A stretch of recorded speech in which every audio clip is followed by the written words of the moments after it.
Bismillahirrahmanirrahim. Assalamualaikum warahmatullahi wabarakatuh. Saya Muhammad Adham bin Ali A183946 akan membentangkan tajuk aplikasi istisna dalam kewangan Islam. Definisi al-istisna. Al-istisna dari sudut bahasa ialah menyuruh atau meminta membuat suatu barangan, yakni pembuatan atau pembinaan. Perkataan al-istisna berasal dari perkataan akal sana'a yang membawa erti membuat, menghasilkan atau membina sesuatu. Al-istisna dari sudut fiqh pula ialah satu kontrak di mana seseorang itu membeli barang secara tempahan dan penjual akan menyiapkannya dalam tempoh yang telah ditetapkan. Baik al-istisna merupakan satu kontrak yang melibatkan penyerahan barang pada masa harapan yang metod pembayarannya lebih fleksibel, iaitu pembayaran boleh dilakukan sebelum, semasa atau selepas penyerahan barang tersebut. Dalil istisna. A'udzubillahi minasyaitonirrajim. Ya ayyuhalladzina amanu idza tadayantum bidainin ila ajalin musamman faktubuh. Maksudnya, wahai orang-orang yang beriman, apabila kamu bermuamalah tidak secara tunai untuk waktu yang ditentukan, hendaklah kamu menuliskannya. Surah Al-Baqarah ayat 282. Perbezaan bai' al-istisna dengan bai' as-salam. Bai' al-istisna, pembayaran boleh dilakukan secara penuh atau separuh. Manakala bai' as-salam, pembayaran hendaklah dilakukan sepenuhnya semasa kontrak dimeterai. Yang kedua, al-istisna lebih bersifat khusus kepada barangan yang melalui proses pembuatan. Manakala bai' as-salam boleh digunakan bagi tempahan apa-apa barangan seperti pertanian dan pembuatan, asalkan syarat yang ditetapkan dalam akad dipenuhi. Rukun dan syarat sah istisna ada 5. Yang pertama, pembeli yang dipanggil penempah. Kedua, penjual dipanggil tukang. 3, barang yang ditempah. 4, harga. 5, sirah, yakni ijab dan qabul. Aplikasi al-istisna dalam pembiayaan aset, yakni perumahan. 1. Pelanggan akan menghubungi pihak bank untuk menyatakan hasratnya membeli sebuah rumah. Bank dan pelanggan akan memeterai kontrak al-istisna bagi tujuan pembinaan rumah yang dikehendaki. Dalam kontrak ini, bank menerima tempahan daripada pelanggan untuk membina rumah bagi pihaknya. Kemudian, bank akan menghubungi pihak pemaju perumahan atau kontraktor untuk membina rumah yang dikehendaki. Bank akan membuat segala urusan termasuk pembayaran kepada pemaju dan juga pemantauan sehingga rumah siap dibina.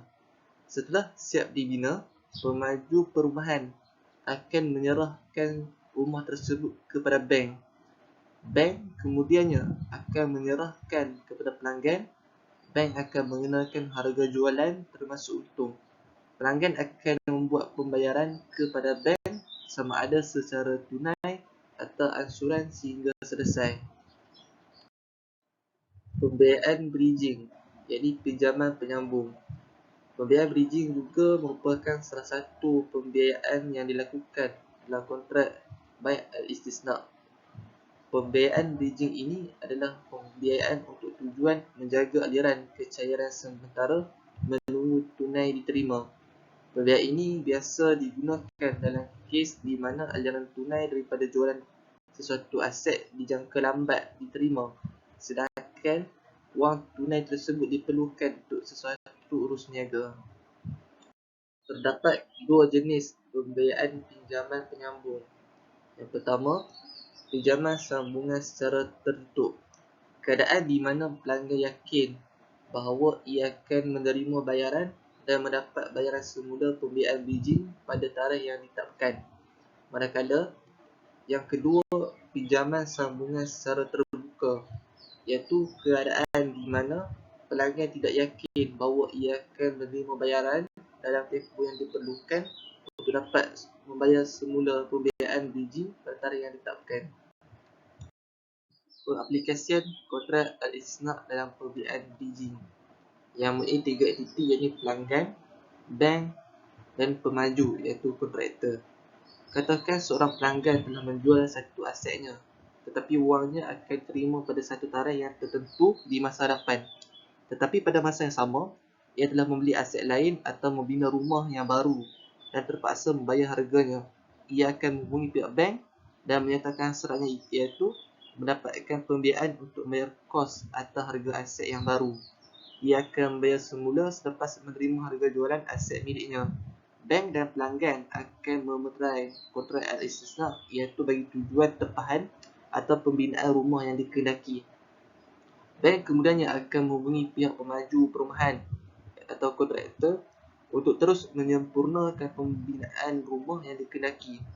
Bank akan membuat pembayaran yang diperlukan kepada pemaju sehingga rumah siap dibina.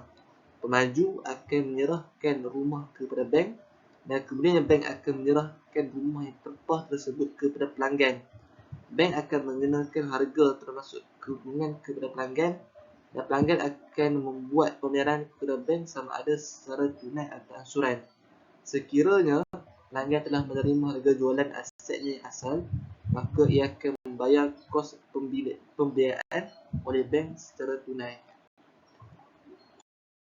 Konsep al-istisna dalam RSUD Bank. Pembiayaan istisna berjangka adalah pilihan yang sesuai untuk pembiayaan kontrak sederhana atau projek-projek berskala besar, untuk pembuatan pembinaan atau fabrikasi bangunan atau barang-barang ini aset. Bayaran harga jualan yang terdiri daripada kos perolehan projek, kos bahan, kos buruh, kos pembinaan iaitu fabrikasi dan keuntungan boleh dibayar terlebih dahulu sama ada dalam kematangan penuh dalam tempoh pada masa tertentu sepanjang tempoh pembinaan atau penyebaran seluruh tempoh pada bila-bila masa selepas tempoh pembinaan.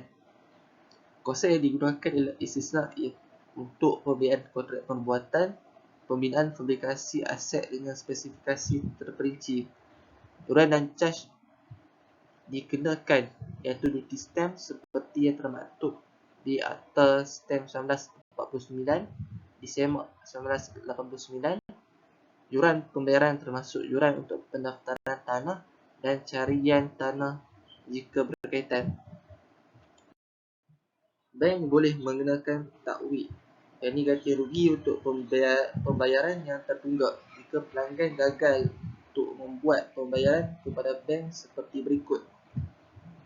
1% setiap tahun dalam tempoh perjanjian ke atas jumlah yang tertunggak, atau pada kelaziman kadar bank mengikut wang pasaran Islam, yakni Islamic Money Market, ke atas baki jumlah prinsipal untuk pembayaran yang tertunggak pada dan selepas tarikh matang, atau dengan mana-mana kaedah lain yang diluluskan oleh Bank Negara Malaysia.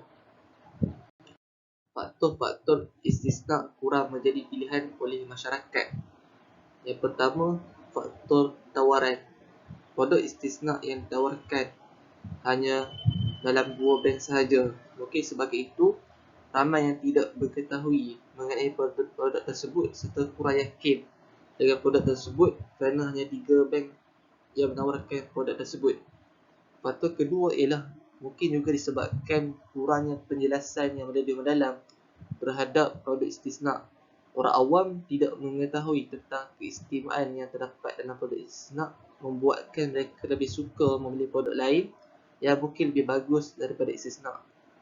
Produk istisna yang ditawarkan oleh Bank Islam turut mengalami kejatuhan.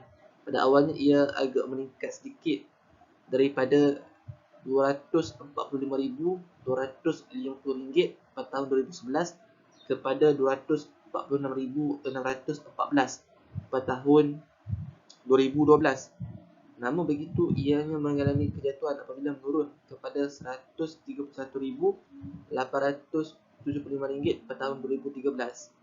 Antara sebab yang membuatkan produk istisna tidak mendapat sambutan orang ramai ialah konsep produk istisna yang tidak sesuai dengan projek mereka. Contohnya, projek pembangunan kedai atau restoran.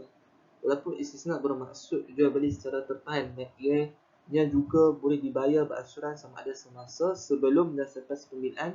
Namun bagi mereka membina pembangunan kedai makan amat susah.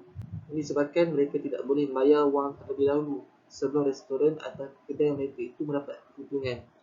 Oleh itu, produk ini tidak sesuai dengan projek mereka. Produk istisna lebih sesuai untuk projek perumahan secara tertahan kerana selesai sahaja pembinaan rumah, pelanggan tak kena bayar sewa walaupun baru tinggal di situ. Berbeza dengan projek kedai yang memerlukan keuntungan terlebih dahulu sebelum membuat pembayaran. Seterusnya, produk istisna ini tidak mendapat sambutan para pelanggan kerana ia tidak memiliki sebarang keistimewaan jika dibandingkan dengan produk lain.